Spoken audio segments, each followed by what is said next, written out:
everyone. So today I'm going to be showing you guys how to get the perfect base for your makeup, because that is the most important part of your skin routine, your makeup routine, is to get that base just right, because everything else is going to come from that. So your contours and your powders and your blush and your highlights, it all is going to depend on your base. And if you want a really glam look and you want your base to stay a really long time, I'm going to be sharing with you guys some really great tips to keep your makeup lasting all day and to really prepare your face for whatever you want to put on top of it, whether it's super glam or super natural. So if you guys are interested in figuring out how to get the perfect base, then just keep on watching. Okay guys, so the first thing I'm going to do is just pull back my hair so it's out of the way.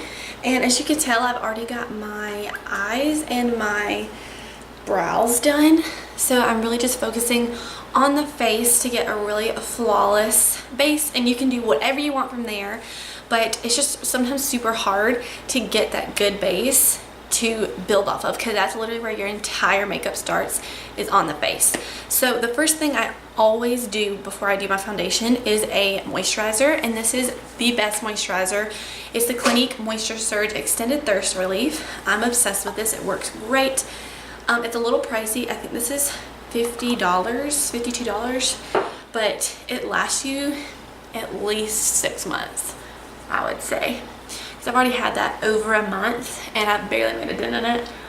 It's just amazing, and you can go really heavy with it or you can go really light, and I use this day and night, so it's kind of like double usage if you only use it once a day, or you use this just at night to be like a really strong barrier for your skin at night. Then I would think it would last a lot longer.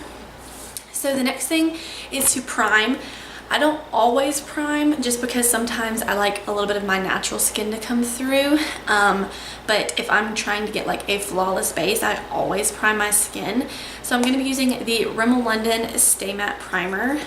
Okay, so I'm just taking about that much primer, and I'm focusing this on my T-zone, because that is where I'm going to get oily and I'm going to show the most, like, that's where I'm going to sweat from as well. So if I was going to be outside and I wanted it to stay in place, I would definitely prime those areas, because that's mainly where I'm going to have any kind of sweat come from, and we don't want that. So next thing, if you want a flawless base, I would suggest choosing a medium to full coverage foundation. Sometimes if you choose full coverage foundation, it can look a little cakey, so I always suggest doing a medium to full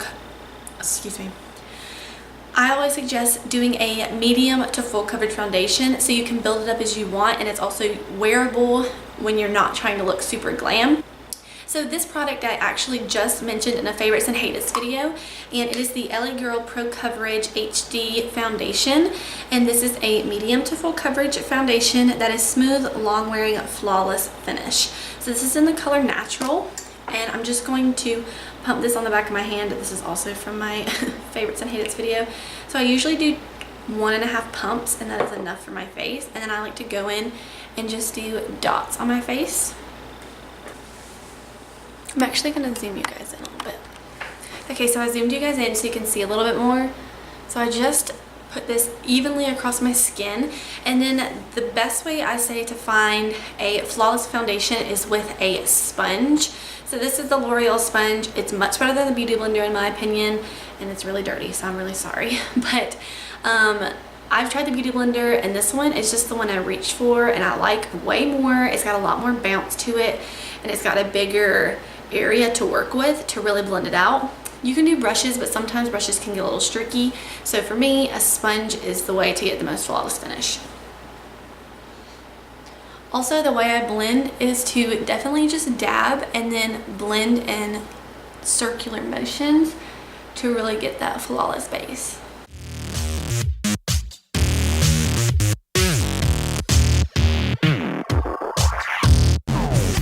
Another tip is to never drag anywhere on the face, because you're just going to pull product from one area to another, and that is not going to look good.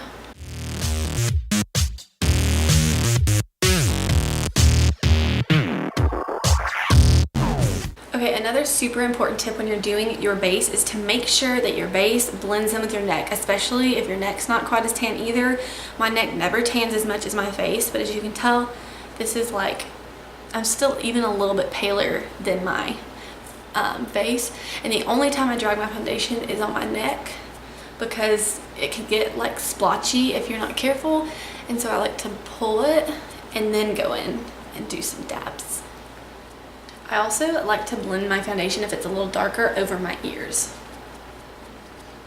This just keeps you from having a line that stops right here. Like I said, if you want more coverage, you can build it up a little bit, but I find that this one has great coverage on its own.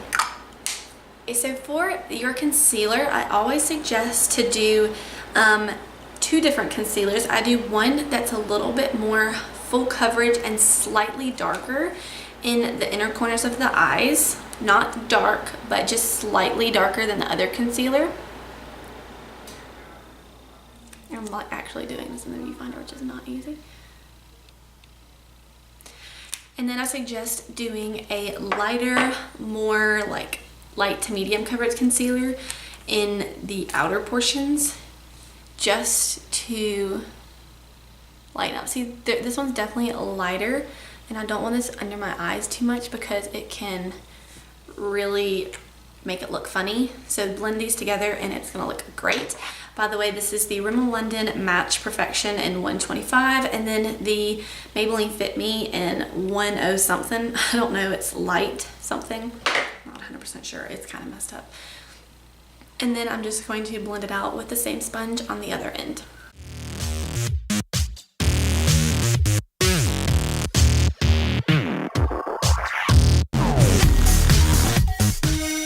Okay, so after I've got that all blended out, you can see it's super seamless. There's no harsh lines, and you can tell that it's covered my dark circles and it's actually highlighting the center of the face just a tad bit. You don't want it to be super harsh, but it's going to show up a lot more once you bronze the skin because it's going to make everything super even. Before setting that with a powder and baking, I like to do a liquid highlighter underneath the skin just to make it a little glowy and really nice. So I've just been doing a few dots of this on the cheekbones, on the tip of my nose, on the brow bone, and on the center of my chin. And then I just blend that out with my finger first. Okay, so as you can see, it's a little harsh, so that's why I said blend it out with your fingers first, and then I'm going in with that same sponge and then blending like this.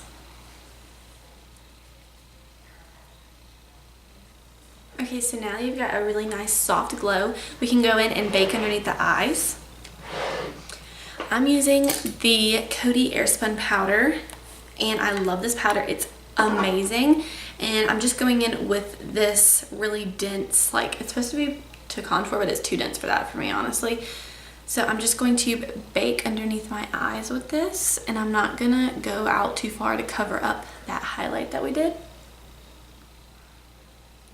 And then another great place to bake is around the smile lines.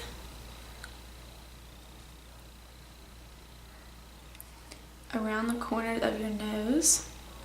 And I like to bake right in the center of my eyes because I get really, really oily there. To keep any kind of contour or anything like that from smudging, I like to contour right here. Not contour, bake. So this is allowing, I didn't bake enough under here.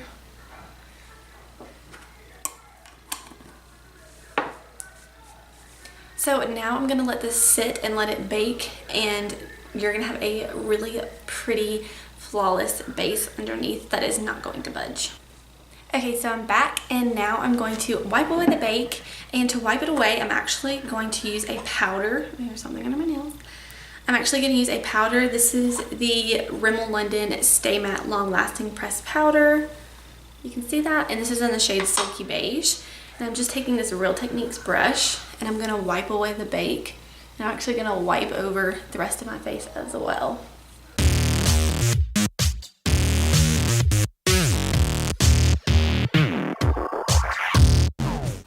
Okay, Okay guys, so as you can see, I have a pretty flawless base. Everything is super flat and ready to be shaped and contoured and did whatever else you want to do to it. So I really hope you guys enjoy this and stay on the lookout because I'm going to be filming a how to shape and contour your face because that was one of the hardest things for me to learn, and I can totally relate to anybody that just struggles with that part because it is so hard to get right and everyone's face is different. So you kind of have to manipulate it and modify it for you, but this is a pretty simple solution for everybody and I really hope it was helpful.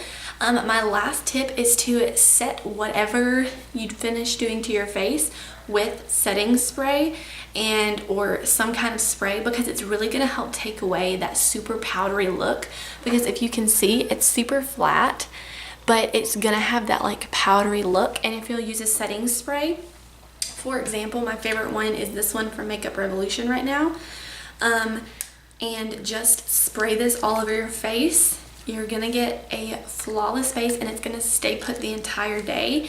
And you can really build anything you want off this. You can do just a little bit of bronze and go for your day. You can do heavy contour, highlight, blush, all of that. It's really up to you guys. If you want to see, the one I'm gonna film is a powder like on top of this, but if you want a like stick like cream contour, you guys just let me know that because I would love to film that as well. It's not my favorite thing to do, but if I really want something super glam and that's gonna stay put, a cream contour is definitely the way to go. So I hope you guys enjoyed this video and I hope it was helpful because this is like my everyday routine, honestly. Like I do this almost every day. Some things I take out if I'm not trying to be super glam, but overall you can do whatever you want from here. Super flat, super ready to do whatever you want. So I hope you guys enjoyed this. Don't forget to like and subscribe and stay on the lookout for some other how-to videos that are going to be coming your way very soon.